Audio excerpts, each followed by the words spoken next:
So I don't know if you all heard the announcement, but in December of 2019, Drift, which is the world's leading conversational marketing platform, announced that they had opened an office in Tampa, aiming to grow the Tampa team to 100 employees by early 2021. A huge win for our market as one of the largest growing technology startups having an office with a presence here. In our next Fireside Chat, we'll learn how and why fast-scaling startups are opening offices in the Southeast. So please join me in welcoming Elias Torres, who is the founder and CTO of Drift, and Jay Clouse, who is the founder of Upside FM, which is a top-rated business podcast by Fortune magazine.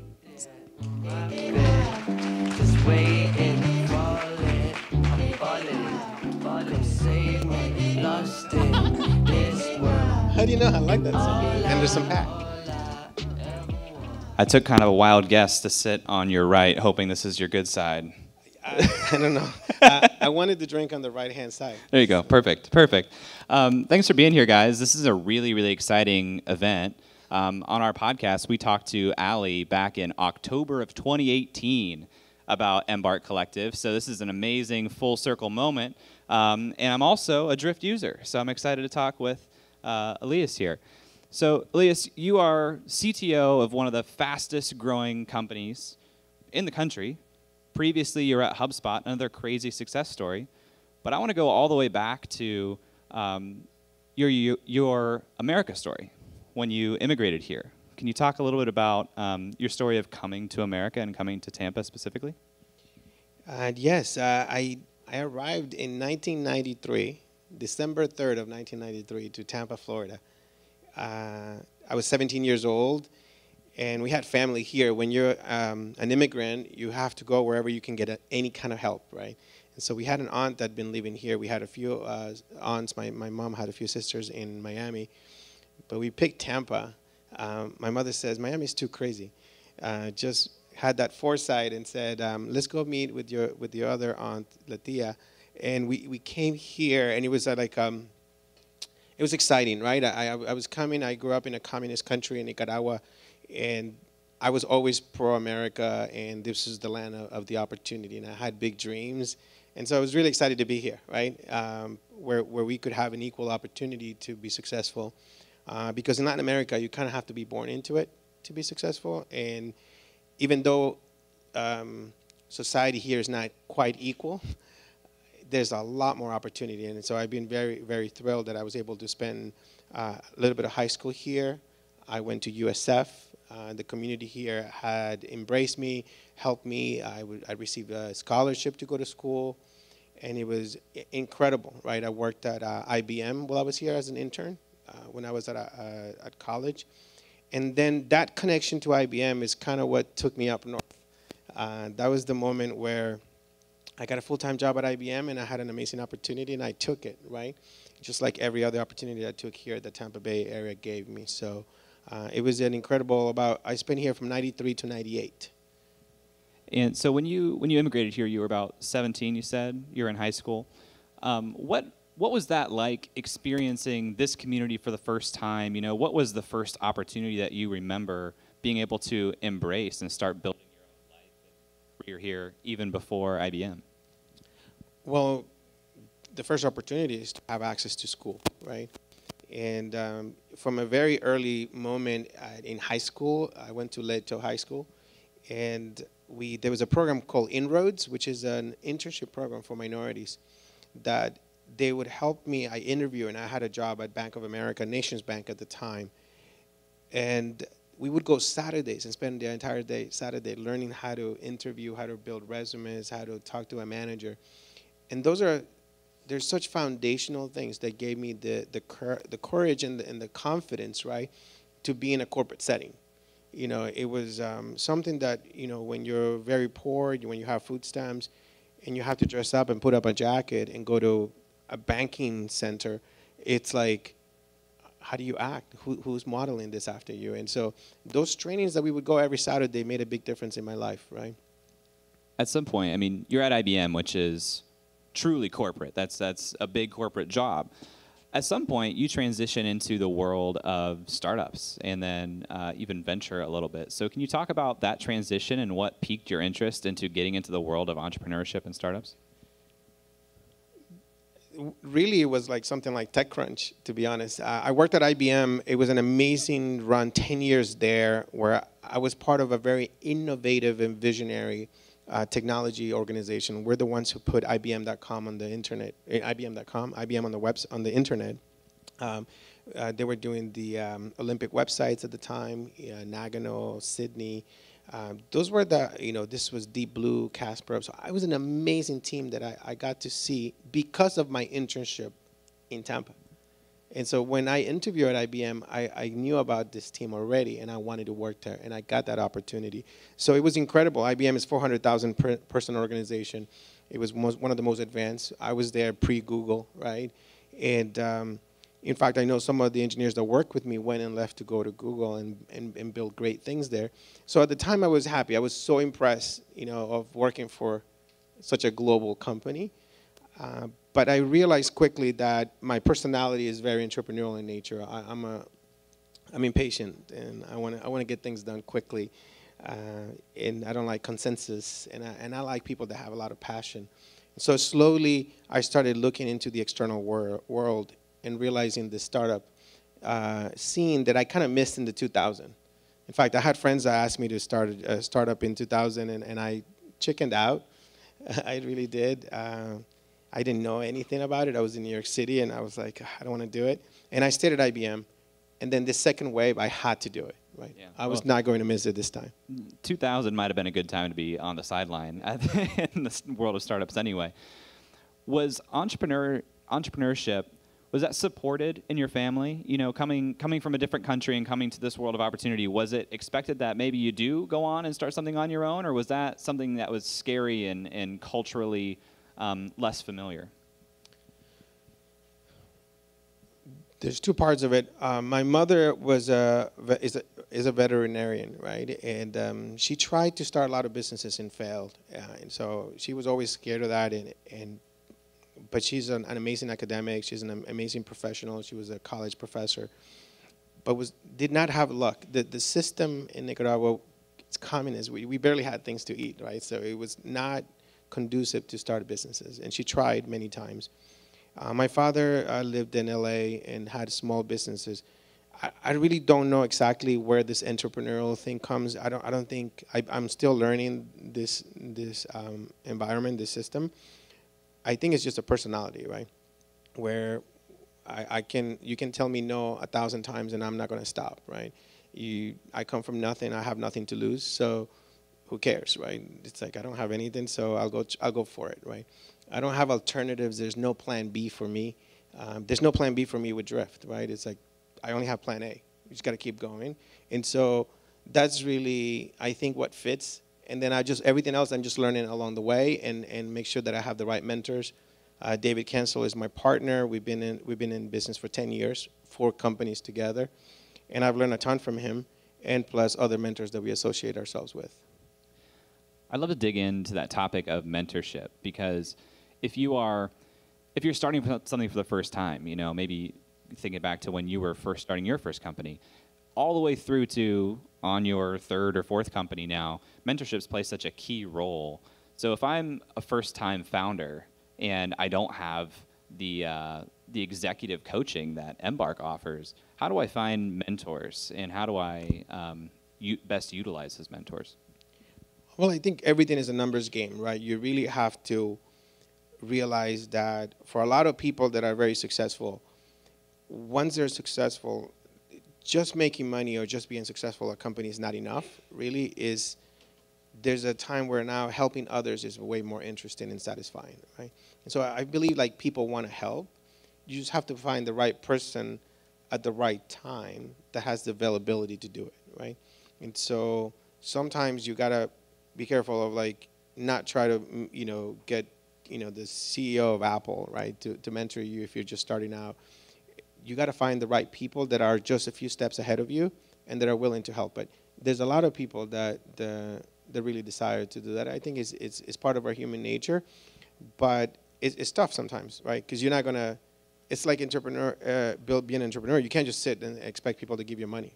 You're gonna have to knock on a lot of doors until you find the right people. So we kind of left off in the story. You are jumping into the startup world, out of IBM, you're in Boston, correct? Talk to me about your first startup venture and what that was like starting in Boston. Picture 2008. What happened in 2008?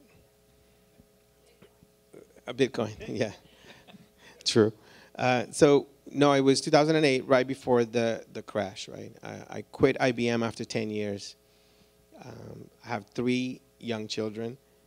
They were aged like 3, 2, and 1. My wife is staying at home, and I said to her, like, I'm quitting IBM. I want to go join this startup, 10-person startup, about $1 million in funding, and everything seems to be great. And 2 weeks later, the market crashes, and we lay off half of the company. I work out of my house, out of a bedroom, out of our bedroom, and that's how my entrepreneurial journey began, right? So it was a little tense. In the year before that, I had put all my investments in real estate, in my 401k, and so my 401k is basically gone, and I have like 2 months of savings in the bank. Why did you continue to stick through that and not go back to say, IBM, please, can I come back? No plan B. You got to just keep going. Burn the boats. Burn the ships. You can't go back. So what turned things around? Well, I stuck with my partner, right? I had an opportunity to sell the company, and I could go with that company and get a job at a larger company. But we talked, and we said, he's like, I'm going to start another company. Do you want to join? And I'm like, yeah, I have no job. Let's go.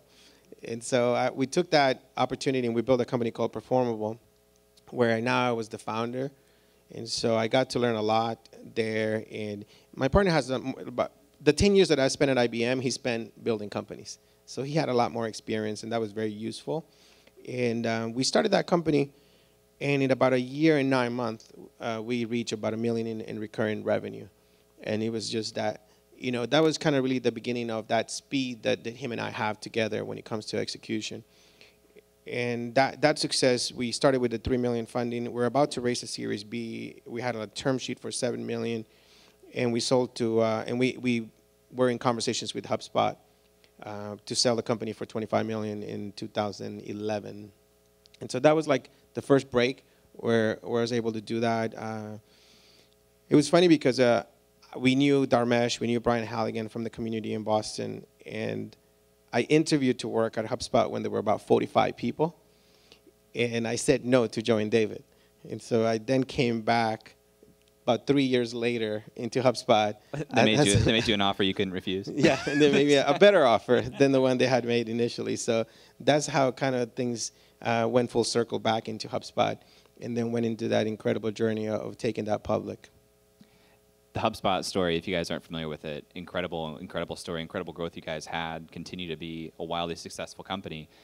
Let's fast forward now to Drift, your third company.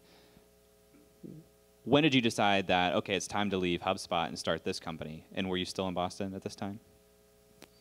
I'm still in Boston. I think that it's really about role models and mentors, right? Brian Halligan is the mentor, Dharmesh. And, when I first met Dharmesh and he was starting HubSpot, before I interviewed with him, there was like a tech dinner that I was invited to. And he says, I'm starting this thing called inbound marketing and website grader. And I could just see, and I would see Dharmesh all the time on the news, like, I just raised another $17 million. I just raised another $25 million, something like that. And we're like, what does this thing even do? And so, but the thing is that when we see people doing those things and they're just like right there next to you, and you're like, this guy it's not that good, it's just like me. I can code just as well as he does.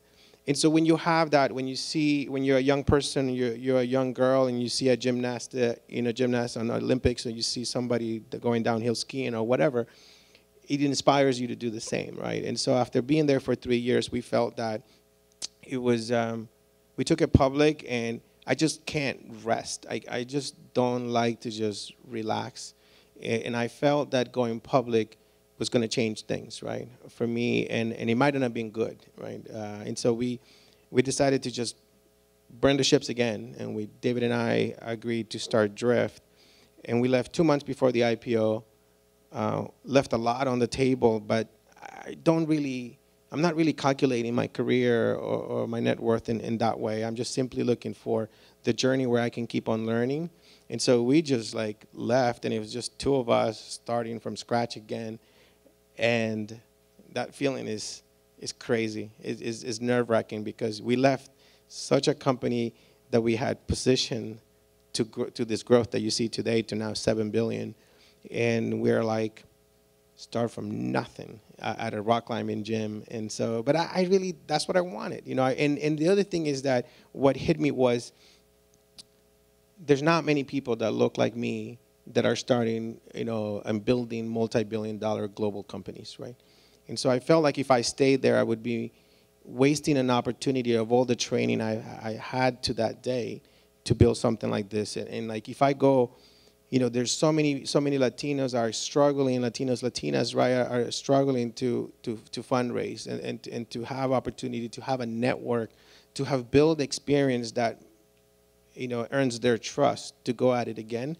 And so if I stay there, I felt like I would be wasting that, and I have more of a social responsibility to go out there and prove it that we can build something from scratch and not just rode along the successes of others.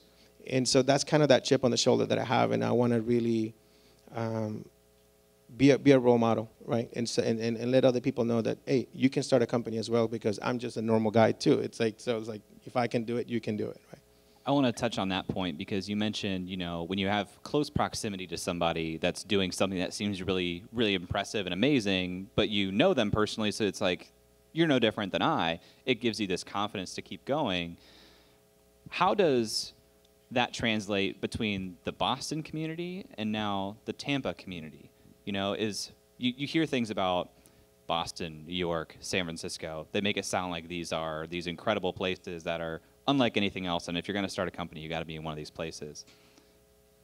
How does Tampa compare to a place like Boston when it comes to being around people that you can look to and say, well, you're no different than me, I can do this too?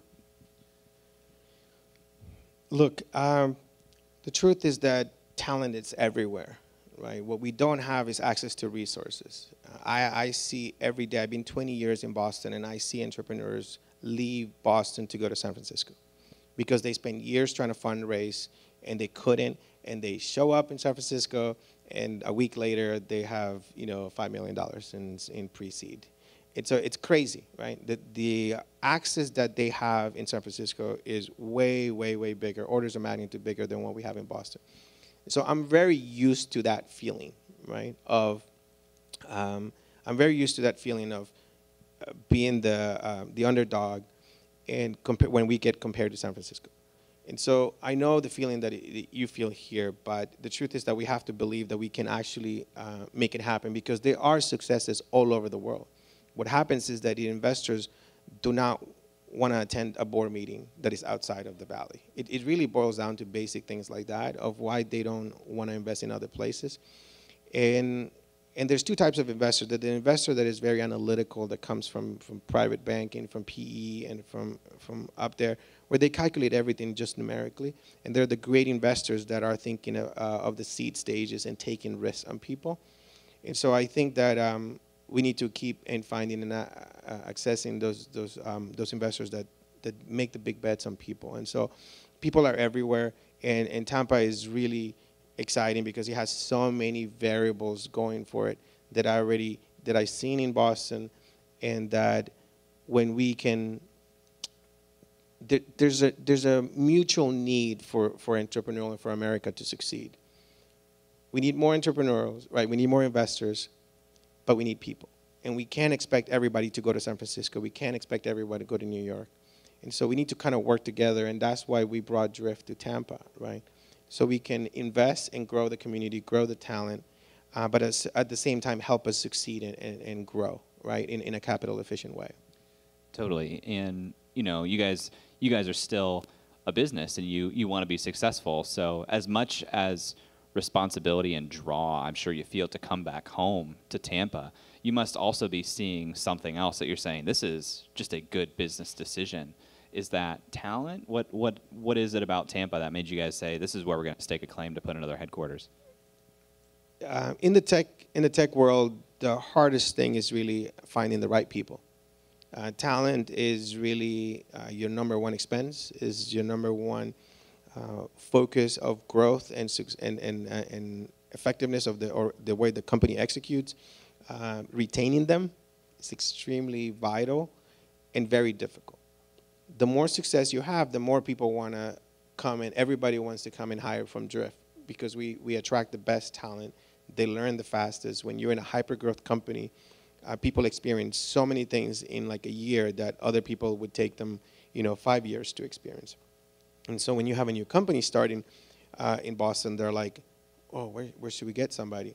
Let's go get someone from Drift, right? And so it's very difficult, right, for us. It makes my job a lot tougher. And so we figured, why don't we go to other places? The advice that I've had from many of my mentors is to not be reliant on a single office location. So we have offices in Boston, San Francisco, Seattle, Tampa, and now we're looking to open one in London. But Tampa is very key, special for me, right, personal, because we can develop talent in a community that is up and coming, and we can invest. Many people that I meet in San Francisco, all over the world, they say, why Tampa? And I'm like, because I can go help build it, and I'm going to have an advantage there. And so I want to come here and grow that talent, and then be able to have and retain my people for much longer, right? So we can actually be successful and move faster. Can you talk to me a little bit more about when you have these different offices? This is more personal curiosity than anything else. When you have these different offices, do you make them all cross-functional and have all aspects of the business in all offices, or do you specialize those offices depending on location? Yeah, we like to specialize offices. We did this when we opened Ireland with HubSpot in Dublin, and then other subsequent offices, about 10 offices now worldwide, is that the more cross-functional you make an organization, a company, the more dependencies and the slower it is going to move. So you really want to create pockets of excellence in every place. And when it comes to product especially, we like to have completely self-contained product units, squads in a location so they can move as fast as possible, right? They can take advantage of the horizontal infrastructure that we built globally, but we want people to just, the least number of people that you involve in a decision, the faster you'll be able to make it. So that's really the approach. You talked about this social responsibility to being a role model and supporting other Latinx founders. We know that from Amy's talk, there's just a sliver of venture capital that goes to most regions outside of 3 cities or so. And there's a smaller subset of that, of capital, that goes to Latinx founders. So what needs to be done to start to shift those tides? And what can people in this room do to help be an ally and move those tides faster? I wish I knew the answer, but I'm just, one is, what I see in the ecosystem is there's a lot of successful people from many companies that they make a huge exit, right? I was at like a CEO retreat with people that have had like billion-dollar exits, and now I see them investing, and they're angel investors in people, but they tend to be investors in the people that look like them, that they know, right? So one of the things that we have to do is we have to have some success of our own first, and really and figure out which groups we can build bridges with, but we have to take care of our own community first. Like no one's going to have the love for Latinx as Latinx himself, right? And so we have to have success, and we have to invest in one another, and we need to find them. Manny Medina is from Ecuador. He's CEO of Outreach in Seattle. It's a billion-dollar unicorn company. So we're building relationships together, him and I. Tejada, CEO of PagerDuty. So we're building that network of people so we can get together some of the capital. We are scouts to invest in firms and figure out how to bring those people and network them. And for example, one thing that I do is that anybody that works for me at Drift, at HubSpot, any company before, I will be an angel investor to them. And that's my promise, right? You work for me, you're going to do that. And so one thing I'm doing is focusing in hiring more Latinx people and more underrepresented minorities at Drift. So I can pay them forward and then launch them into entrepreneurship in the future. This is going to take many, many years, but we have to do that. I'm involved with one of the firms in the Valley where they have 50 board seats available, and this person, a white male, has been charged, in his heart to help and bring some of that social justice. And so he's asking me for like help him find the network of people that he can suggest to the companies to get on boards.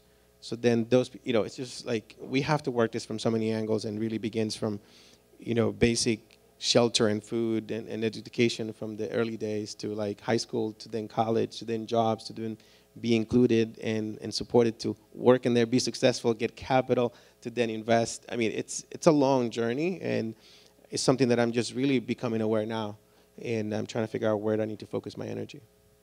You mentioned hiring. I would imagine, and I'd like to hear if this is true from your experience, I would imagine that the same inequality of venture capital happens at the hiring level.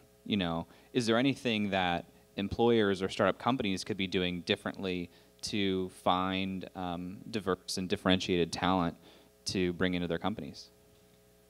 It's very difficult, because I tell you that it's very difficult even for me to hire underrepresented minorities in Boston. And that's why I wanted to come here when you have USF, which is like a #1, Latinx success story in the number one success in the United States.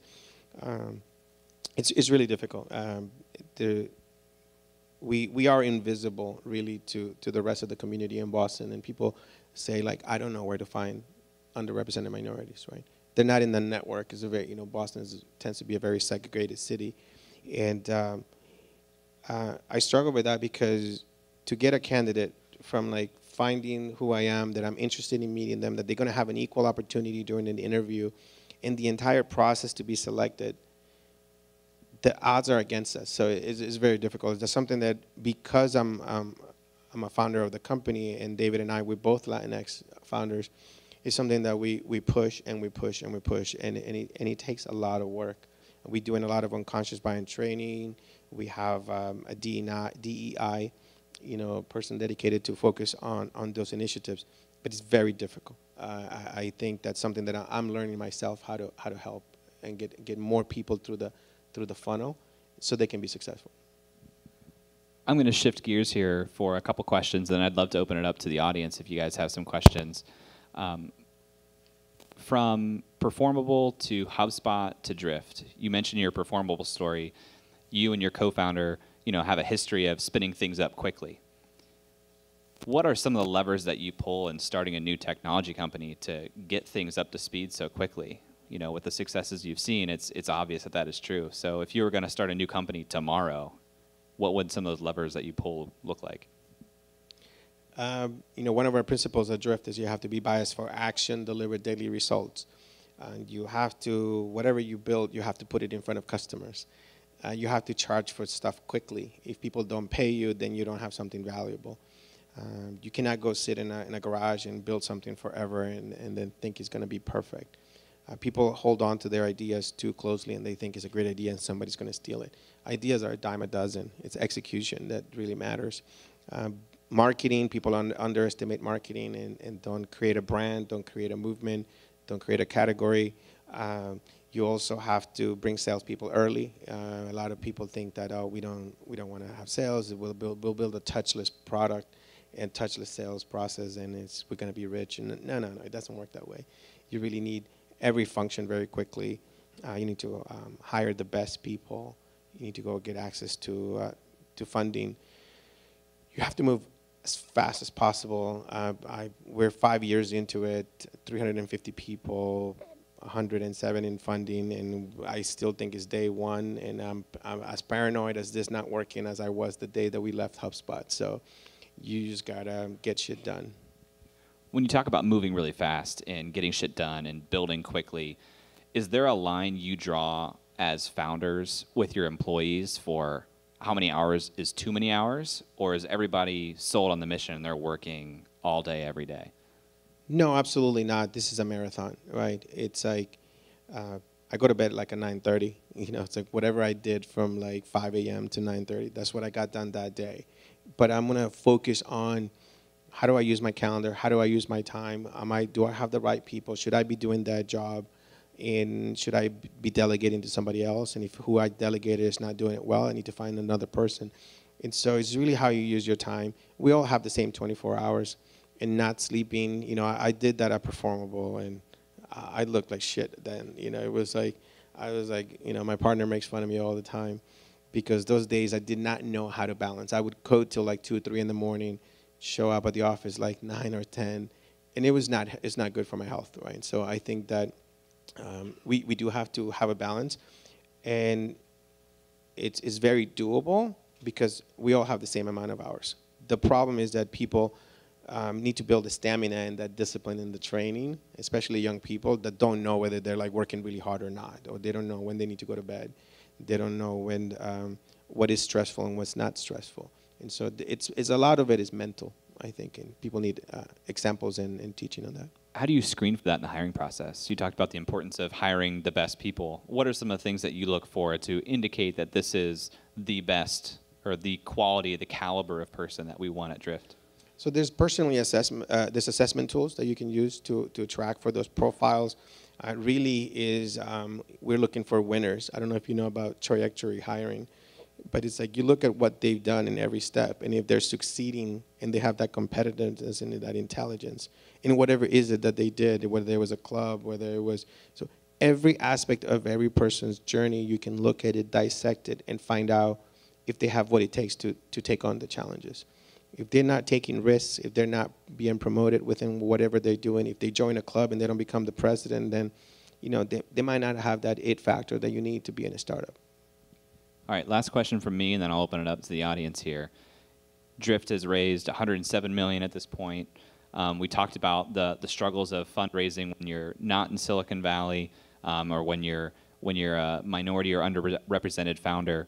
What are some of the tips that you would give for founders in this building or founders listening to this to help them fundraise effectively and successfully? Well, what I did is I worked with people that were more experienced than I was. There was times where people were asking me to join the startups with people that is going to be their first time. So I went with people. David Cancel had a lot more experience, had raised money in the past. So I chose to work for somebody else, you know, as a lesser partner, but I gain a lot more, right? You want people that have they have a reputation, they have successes in their belt already. And so by us doing Performable, by us brought us into HubSpot, by us being at HubSpot, we met, you know, Sequoia, CRV, GCR investors. They knew what we did for HubSpot.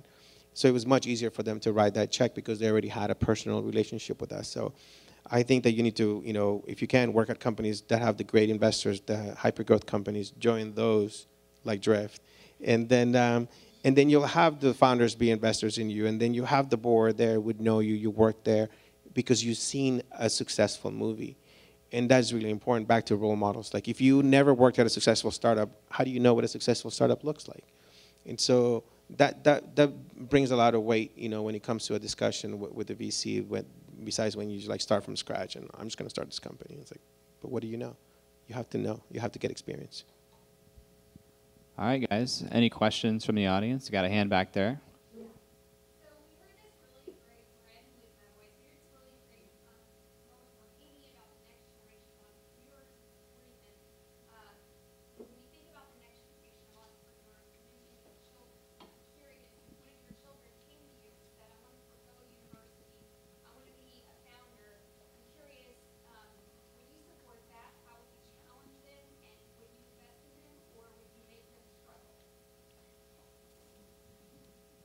What are the last 3 parts of the question? Struggle, make them feel pain. What is it? Would you would you support it?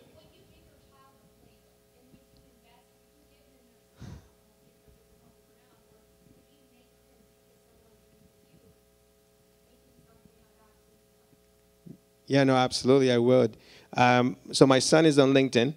Is Noah Torres, a future software engineer at Drift. I bring my daughter, I bring my sons every time I can in the summer to spend a day with me, and they shadow me. They're reading the same books I read. There's been like already about 2 years now that I give them like the everything store from Jeff Bezos, Built from Scratch, Home Depot, Chris Voss, Never Split the Difference. So I carry books everywhere I can with me, and they're reading them. Noah's reading Shoe Dog right now as we speak. Phil Knight. And the other day he says, "Can you buy me a book, 1,000 Ways to Make $1,000?" And so definitely I encourage them. I went to USF and I went to Harvard for a master's, but I really don't care for school. I think that I've hired many people in my journey that I actually kind of encouraged them to drop out because they were geniuses. They already had learned more than what I've seen in other people after they graduated. And so I said to them, just come over and join me. I have people join me as freshmen. I have people at Drift that work for me for 4 years full-time, and they're fully vested. And they were a freshman or sophomore when I met them at Northeastern. So Northeastern kind of loves me and hates me. I'm on the advisory board for the computer science school. But they're successful. They're entrepreneurs at heart. So I'm definitely a big proponent, especially when it comes to computer science, because you can learn everything online. And so there's people that are learning from high school or from much earlier. And so I'm very supportive, very flexible. And when you have children, I don't know if you have, but I'm just here on my knees praying, like whatever they want to do, as long as they find their passion, I'm like supportive. I can't control where they're going to end up and where they're going to go. It's painful. I can control more at Drift than I do at home. So. More questions? Sure. So you mentioned mentorship being a numbers game, but after you found some success in your career, you probably had more potential mentees coming up. What do you look for, and how do you allocate that time in your day that's 5 to 9:30 to make time for them? I let the most aggressive ones get through. You know, I have people that just keep texting me and they ask me questions, and I give them help. One thing I'm doing right now is I started this a Latinx webinar where I'm trying to do things at scale. And so I'm holding like a Zoom meeting where a lot of people can come and ask questions they want, then we record it, and then we post it out there for people to watch. And so I need to write more, create more videos. You know, that's something that when you're at early stage company, you're like 40 employees, you can talk to everybody. But it's the same principles that I apply at work. We use a product called a Drift video product where I can record myself. And so I don't have a laptop, I don't have an office, I don't have a desk. And so whenever something is on my mind that is urgent to the company, I'll just record it on my phone, and then I send it, and people can watch it and forward it to other people. And so I'm just trying to find ways to scale. And then some people that are very aggressive, and they push, and they push, and they push, I let them come through. But back to the numbers is two things. You either contact a whole bunch of people, or you contact the people that you want until you get access to them. And that persistence, eventually you gain my respect, and I will do it. But it's really hard. Definitely, it's busy days. Time for one or two more questions? Sure.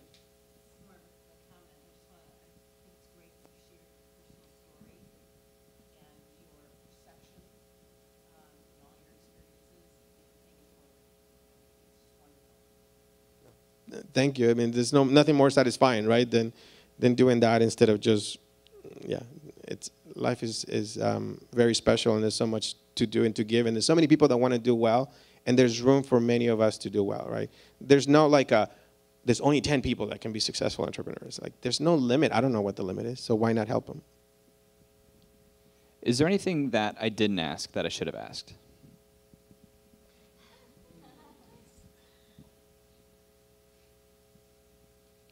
I call this the soapbox question. More about Tampa, why it's going to be great? Yeah. Well, I mean, I'm sure you looked at other markets when you opened up the Tampa office. So what ultimately sold you on Tampa? Well, it all started, almost 2.5 years ago. Marvin, I don't know if Marvin is here. Eric Yuan, CEO of Zoom, I was having lunch with him, and he's like, how many are you? It's like 350. It's like 200 something, 250. It's like, and you don't have another office? You're only in Boston? It's like, yeah. Oh, that's not going to work. You got to find other people. I know the founders of Wayfair, founders of Bullhorn. And that's when it just started to hit me that I'm like, wow, I need to open another office for growth. And so I was really busy. We were not at the size that we're now. I was like, my hands were like in too many things at the time. But I started thinking, like, where could we go? And everybody's like, just go to a tier 2, tier 3 city that has a great school, and then you can like go and take over the city. And I'm like, where can I go? It's like, I come here since 1993, I've been here every Christmas, right? And I'm like, where can I go that has talent and community and a story. And I was literally thinking about the Midwest or like Salt Lake City because they have great salespeople. You know, like that Mormon, like, you know, training and discipline. And then you have Nashville growing up. Austin is great. Boulder was too white for me. And so I was like, no, I can't do it. Everybody's just like triathlon every day. And like, you know, they hike the flat irons. And I'm like, I can't be here. And everybody drinks PBR. Anyway, sorry. But I'm like, where can I go that they like, just like a Latinx community and they might know me and they might welcome me. And I'm that dumb. Like, it just took me a while to figure it out. I was like, wait a minute, let me go to Tampa. And so I started making some connections, and they introduced me to Vinnick. It was a crazy story for another time. I didn't even know who Jeff was, and like I was on an email CC with him, and he replies, and they're like, come over. And I'm like, no, I'm busy, sorry, sir. And then I find out who he was, and I replied, and I said, can we have coffee, please? And then he introduced me to Lakshmi, and 2 years and plus ago, and she's like, we're going to build something great here. And I'm like, is she really going to do something? And to be here today after this journey just feels amazing. We have 22 people from Drift now started at Industrious. December 1st, we opened the office, and we probably reach 60 by the end of this year. The team is so excited. We have moved people from Boston to transfer the DNA and the culture and not have its own thing. We've been building executives here as well, so they have representation in the executive team in the company. And more people, wherever I go, I'm telling them about Tampa. And they're like, really? Why? And then when I tell them what's happening, like, we're going to bring a lot more companies. And definitely, we're going to make this a successful place. But, you know, it's going to take time, 5-10 years. And it's going to be a tier 2 successful, the future of tech in the United States. Well, if this event is any indication, it's going to be a really great 5 to 10 years. So please join me in giving a hand to Elias.